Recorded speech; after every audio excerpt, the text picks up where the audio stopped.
Hi, welcome to Lies and Secrets channel. We hope you will have fun with us. Enjoy watching. I never expected that particular Wednesday afternoon to be anything out of the ordinary as I pulled into the driveway of our suburban home, lost in thoughts about the long day at work I had just wrapped up. I'm Jack, 31 years old, living at home while I saved up and looked for a place of my own. Though not ideal, living here had its perks like not worrying about cooking or laundry. As I stepped out of my car, the warm summer breeze greeted me and the setting sun cast long shadows over the well-kept lawn.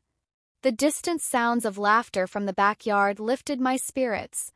Probably my stepmother Ava, playing with our golden retriever Henry. Ava, younger than my father by about 5 years and in her early 41s, brought a youthful energy to the home that had been missing since my mother passed away.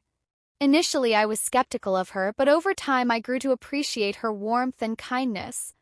Walking towards the house and loosening my tie, I paused abruptly at the sight in the backyard.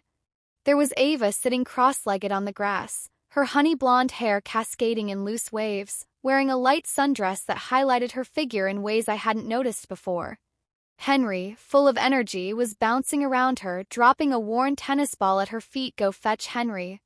Ava threw the ball with a carefree laugh that resonated like music, stirring something within me. I watched, captivated by her graceful interaction with Henry. As Henry returned with the ball, Ava looked up and saw me, her smile brightening her face. "Jack, you're back early," she called out, inviting me over. Approaching her, a strange anxiety washed over me, unusual since I'm normally at ease around her. "Hey, Ava." I managed, my voice sounding a bit strained as I mentioned, leaving work early. She patted the grass next to her, urging me to sit. "Glad you could join us. Henry is especially lively today." I sat down next to her, the scent of her floral perfume enveloping me. Slightly dizzying.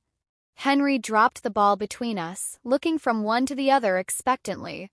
Ava laughed again, a sound that sent shivers down my spine. "I think he wants you to throw it this time," she said, her eyes twinkling with amusement. Picking up the ball, slightly grossed out by the beautiful dog's saliva, I prepared to throw it, and as we took turns playing with Henry, I became hyper-aware of Ava's proximity. Every accidental touch sent a jolt through me, and I found myself stealing glances at her, admiring the way the sunlight played on her hair and the contours of her neck. "What's on your mind?" Jack, Ava asked softly, interrupting my thoughts. Caught staring, I mumbled an apology, my face heating up. "Just a lot on my mind after work," I replied. She looked at me intently with her piercing blue eyes, offering her support. "You know you can talk to me about anything," she said in a low, intimate tone as the sun dipped lower, casting the sky in shades of orange and pink. The serene evening was lost on me, captivated instead by the turmoil of emotions. Ava was stirring within me. "We should probably head inside," Ava suggested, standing and brushing off her dress. "I need to start on dinner." I agreed, feeling the shift in our relationship, the familiarity now mixed with a new electrifying tension. Following her inside, I was struck by how every move she made seemed more captivating than ever. "Jack, could you set the table?" she asked, snapping me out of my reverie.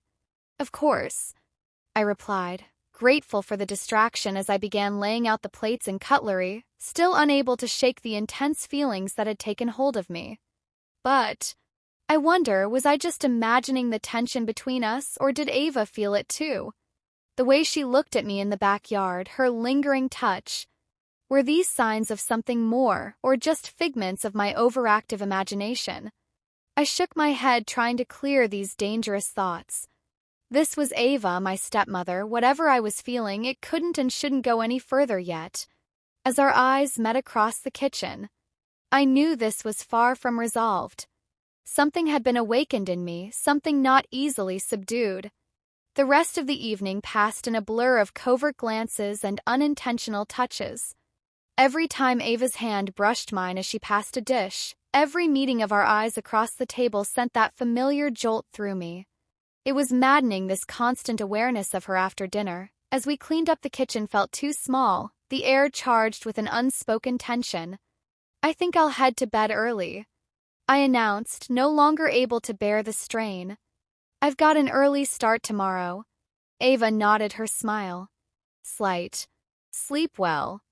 She murmured, her fingers teasing her lips, a gesture that didn't escape me. As I climbed the stairs, I felt her eyes on me and our gazes locked once more before I retreated to my room.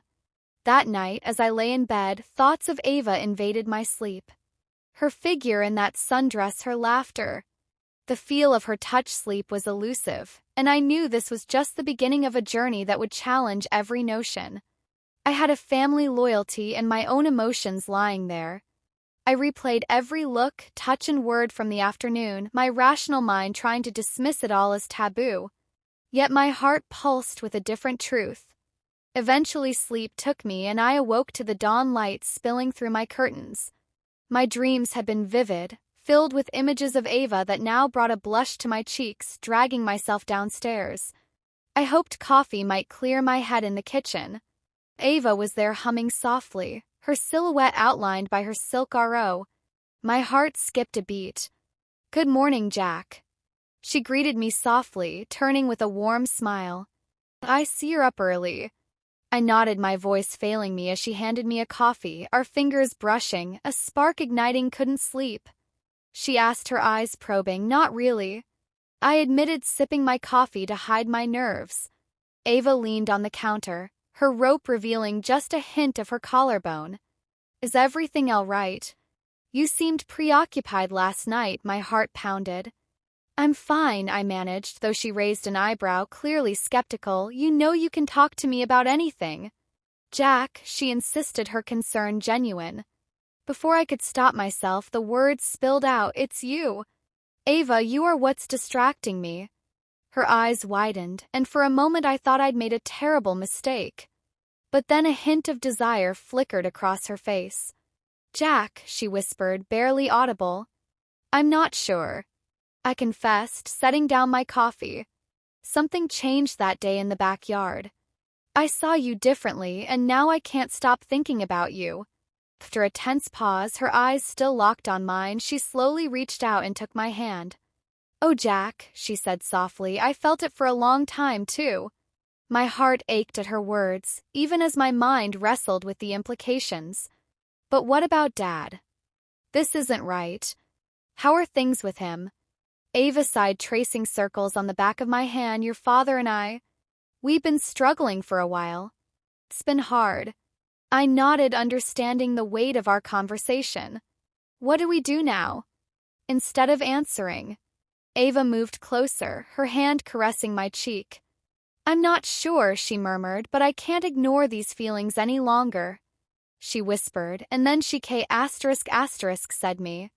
Her lips were soft and warm, and while I hesitated at first, my reluctance soon gave way to a passion fueled by years of suppressed longing. My arms pulled her closer as her fingers wove through my hair. When we finally pulled apart, we were both breathless. "Wow" was all I could manage. "My mind reeling," Ava chuckled softly, resting her forehead against mine, echoing "wow." But then the harsh reality hit and a pang of guilt surged through me. "What about Dad?" I asked again. Questioning the implications of our actions, Ava sighed deeply, her hands resting gently on my shoulders as she maintained a firm grip on my hand. "Your father has been having an affair," she revealed, her voice tinged with sadness. "I've known for months, but I didn't know how to tell you." A wave of anger towards my father washed over me, quickly followed by a sense of relief that our actions were not as deceitful as I had initially thought. "I'm sorry, Ava," I said. But she shook her head, dismissing my apology. "Don't be, it's not your fault," and in a way it gave me the courage to admit my feelings for you. We spent the next few hours in deep conversation about everything, including my father's marriage and the emotions we had both been hiding and their implications for our future. It was an intense and occasionally uncomfortable exchange, but it felt necessary.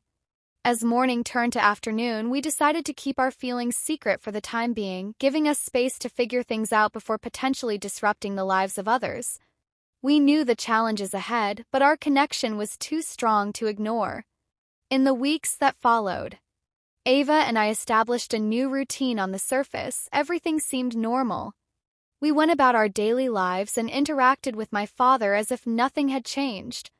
But the undercurrent of our shared secret made each fleeting touch in the hallway and each significant glance across the dinner table exhilarating one evening about a month after our initial K***s, and while my father was supposedly on a business trip, ROA and I found ourselves alone, we chose to focus on the rare chance to be together without the fear of discovery.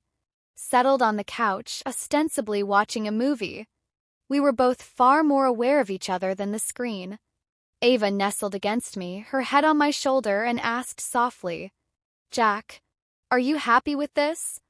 With us, I looked down at her, taking in her beautiful features and the vulnerability in her eyes.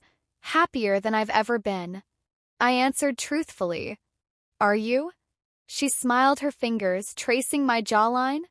"Incredibly," she whispered, though she also expressed concern about the risks, especially if her father found out. I silenced her worries with a tender K***s, and we both vowed to handle whatever came our way. As our embrace deepened, that night we made love for the first time on the living room couch. It was passionate, tender, and more intimate than anything I had ever experienced. As we lay together afterward, I knew without a doubt that I loved Ava.